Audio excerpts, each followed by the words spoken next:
Ciao, sono Stefania De Peppe e in Vikings sono la voce di Lagertha. Il grande mare è tenuto insieme da Jormungand, il serpente, che lo circonda con il suo corpo gigantesco e che tiene la sua coda in bocca per completare il cerchio e ferma così il formarsi delle onde.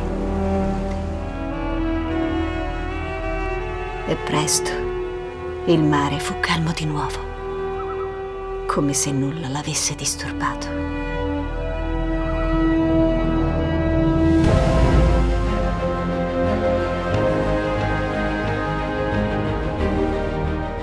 È veramente un personaggio a cui mi sono molto affezionata, forse uno di quelli a cui sono più affezionata durante la mia carriera di doppiatrice. Poi nelle sue 1000 sfaccettature la vediamo all'inizio nella prima scena del primo episodio, dove è una madre, una donna che si occupa degli animali, si occupa dei figli, della famiglia. E poi invece scopriamo che è una donna estremamente forte, volitiva e anche una guerriera. E poi nel corso di tutta la storia dei Vikings diventerà addirittura una regina.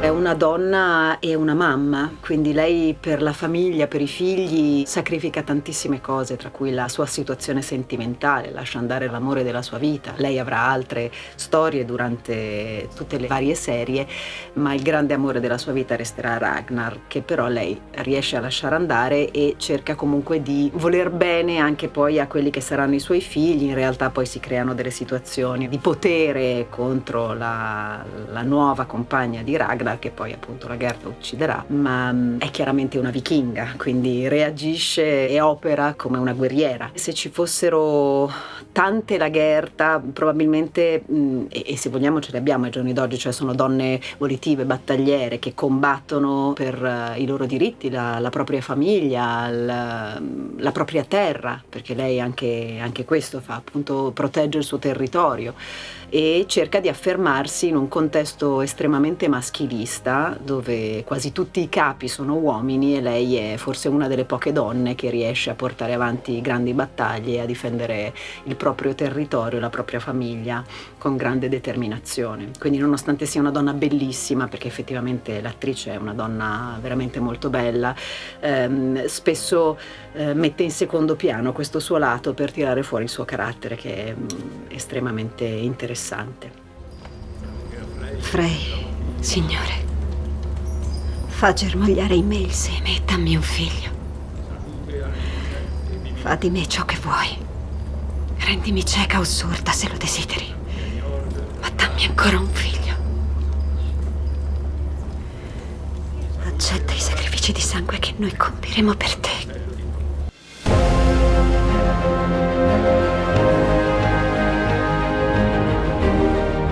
Purtroppo nella civiltà in cui viviamo e al giorno d'oggi, dove le donne anche nel nostro secolo devono continuare a lavorare, continuando ad essere madri, continuando ad essere mogli, continuando ad avere una famiglia e cercando anche di raggiungere i propri obiettivi e i propri sogni, quindi realizzarsi in una carriera, magari quella per cui hanno studiato molti anni, credo che in qualche modo sia un po' cambiata questa visione, diciamo, del personaggio femminile come la favola, la principessa. Una volta erano le principesse ad essere salvate dal principe, invece sempre più spesso si trovano donne che si salvano da sole e che combattono da sole e per loro stesse. Si vede anche nei cartoni Disney, no? Come è cambiata la figura femminile. Secondo me è molto al passo coi tempi e credo che sia un buon messaggio anche per le generazioni future, per le ragazzine di oggi, che credo debbano crescere credendo molto in loro stessi e nelle proprie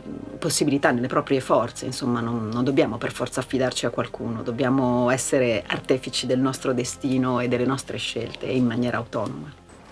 Alcune di voi erano Shield Maiden. Non si dimentica come si combatte. Forse abbiamo combattuto insieme davanti alle mura di Parigi, te lo ricordi ancora? Certamente, Lagertha. Avrete ancora i vostri scudi e le vostre spade da qualche parte. Dobbiamo ritornare a combattere. Le donne più degli uomini.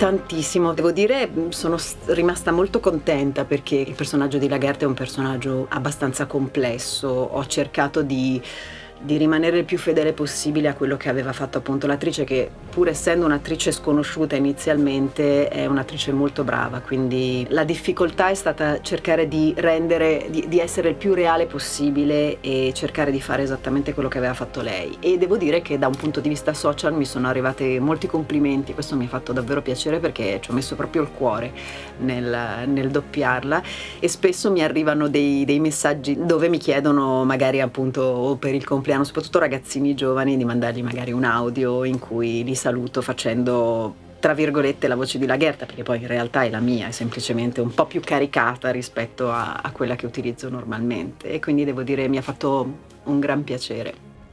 Sono giunta a una decisione. Se aveste un padre come Ragnar Lothbrok, voi non vorreste restare. Così ho serenamente dato il permesso al mio amato e unico figlio di restare qui con suo padre e con i suoi fratellastri.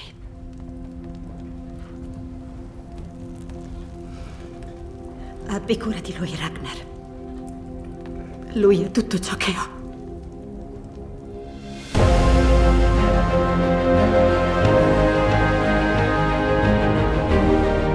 A livello tecnico, come dicevo prima, non c'è una difficoltà tecnica come per esempio può avere un cartone animato, no? Quindi dove il personaggio non respira, dove bisogna usare una caratterizzazione, per cui a livello vocale può essere più complesso. Diciamo che ho cercato di essere il più aderente possibile, di appiccicarmi, come si dice in gergo, respirando con lei, facendo quello che faceva lei. All'inizio sembrava un personaggio molto più morbido, l'abbiamo vista appunto, sembrava quasi una contadinella, no? E invece poi si rivela una guerriera agguerrita, e fra l'altro nel corso di tutta la storia lei subisce diverse ferite, rischia di rimanere zoppa, e in tante cose io e Lagertha siamo andate un po' di pari passo anche nella vita reale con quella, diciamo, della fiction, perché io poi ho avuto un incidente e infatti ricordo che il primo doppiaggio che ho fatto dopo 5 mesi di ospedale, sono arrivata a incidere in sala di doppiaggio con l'ambulanza che mi ha portato direttamente in carrozzina, per cui è stato un po' particolare.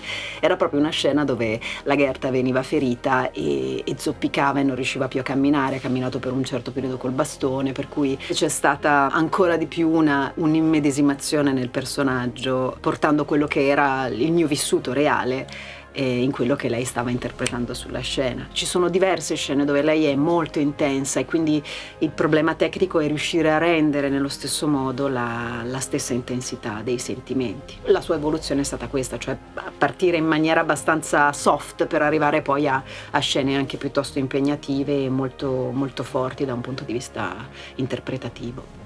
L'unica cosa che ho imparato è che la vita è fatta di sofferenza. Non c'è modo per evitarla. Questa è la verità. Quel che è importante è come affrontiamo la sofferenza, come affrontiamo la verità.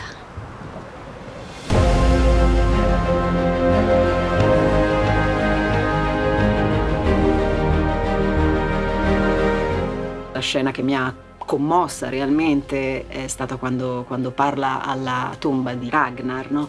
E dove esterna tutto il suo dolore e tutto l'amore che ha sempre provato nei suoi confronti, e secondo me è stata veramente una scena toccante. O nei momenti in cui pensa di aver perso suo figlio, o anche quando rivede il figlio, quando rivede Bjorn, quando torna, spesso ci sono delle scene, dei dialoghi, dei monologhi molto belli di Lagertha dove parla dei figli, dove parla di Ragnar, e lì si vede veramente la parte della madre, della moglie, la parte umana, ecco, e non tanto la parte guerriera. E secondo me sono le più vere, le più toccanti e quelle anche più attuali, se vogliamo. Se sei andato in paradiso, non ci incontreremo mai più. Ma invece io penso che Odino correrà veloce come il vento per soccorrerti e condurti nel Valhalla a cui appartiene mio dolce Ragnar. E là ci incontreremo ancora. E lotteremo, e berremo, e ci ameremo l'un l'altra perché non ho mai smesso di amarti. Neppure per un momento.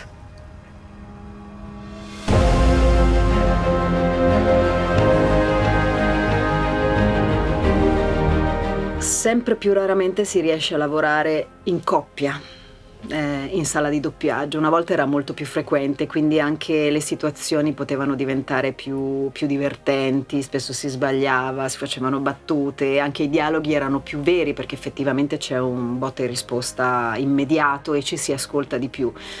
Ultimamente un po' per velocizzare, un po' per rendere, anche proprio dalle richieste del cliente, dove magari spesso ci chiedono le colonne separate, per cui per loro è più semplice mixare, lavorare su quello che è stato inciso.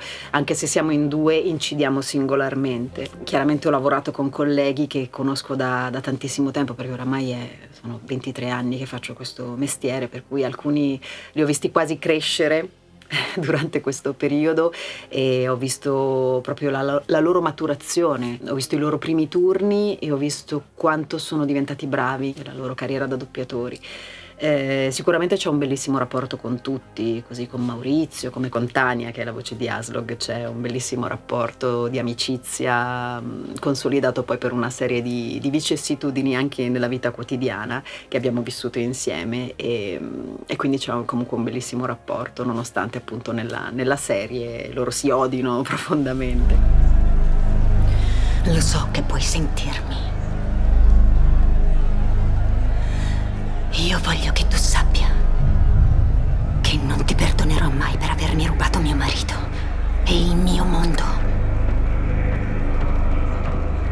E guarda che cosa ne hai fatto.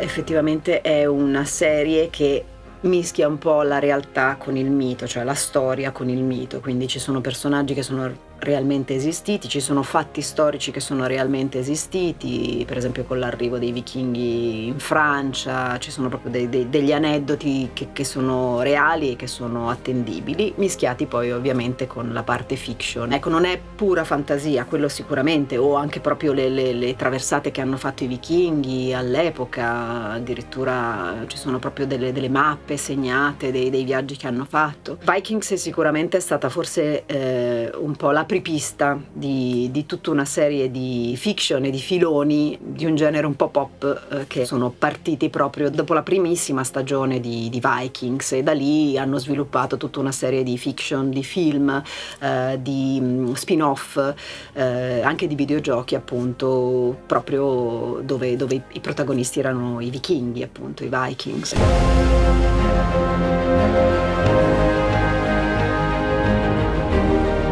Un po' il mito, un po' credo anche le ambientazioni, che sono estremamente belle. La fotografia di Vikings è veramente bellissima, queste barche gigantesche, queste battaglie epiche.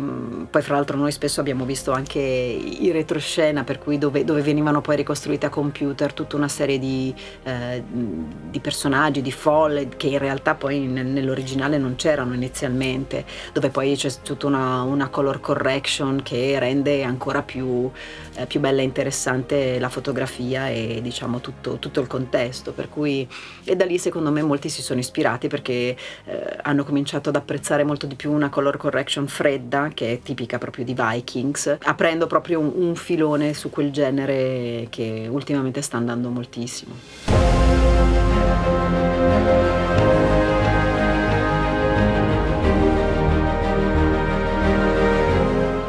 La Gerda mi manchi, posso dire questo.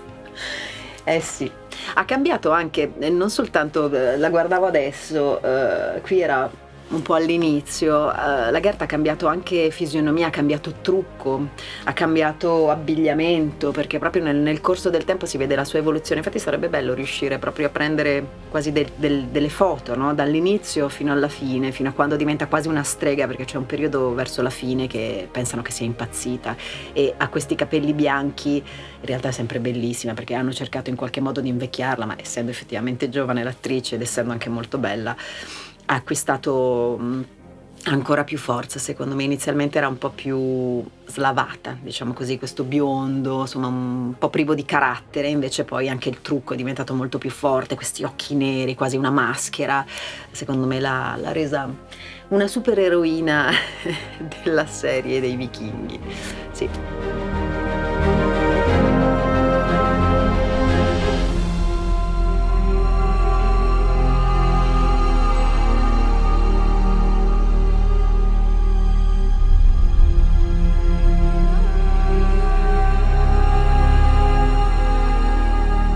Nei miei sogni, noi eravamo sempre insieme.